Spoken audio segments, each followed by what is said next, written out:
first method is to not partake in fast fashion and overbuy at popular clothing stores. Clothing stores such as Forever 21 or H&M create fast fashion clothing which become unwearable after a couple of washes.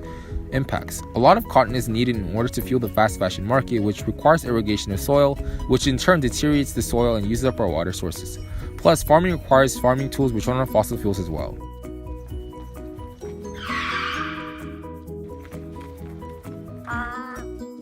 Also, lots of transportation is needed in order to bring dense, heavy, high-volume clothing over to the United States from third world countries, which requires an immense amount of fossil fuels, resulting in lots of CO2 emissions.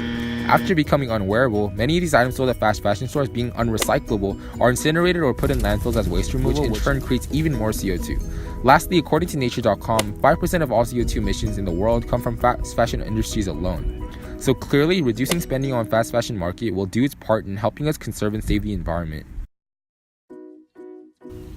The next option for reducing CO2 emissions is to plant and cultivate a healthy garden with a variety of plants. This helps recycle carbon dioxide and produces healthier, cleaner air. It also reduces the need for imported foods, a process that produces a lot of CO2 due to the cars and trucks that are required to transport the foods. It also results in a healthier overall lifestyle as an added benefit because you're growing fruits and vegetables, which contributes to a good diet. There's a lot of heavy deforestation around the world, which means less plants are 2,000 years later. Available to help the oxygen and carbon dioxide cycle. Around 12 to 17% of all greenhouse gas emissions are a result of deforestation every year. 20% of the world's oxygen is produced by rainforests alone, the leading victims of deforestation, according to conserveenergyfuture.com. So, by doing your part in planting a garden, you can really help the environment reduce the amount of CO2 emissions there are. The third and final method is to unplug and turn off all appliances you aren't using. Turn off coffee makers, desktop computers, fans, air conditioning, and even printers when you're not home.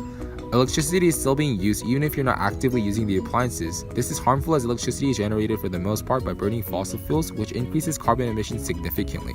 28% of all greenhouse gases are from burning fossil fuels of electricity. 67.9% of all CO2 emissions from electricity production come from burning of coal alone to generate electricity. So in turn, unplugging and turning off all appliances when you're not using them will work significantly in order to reduce your CO2 emissions. Really?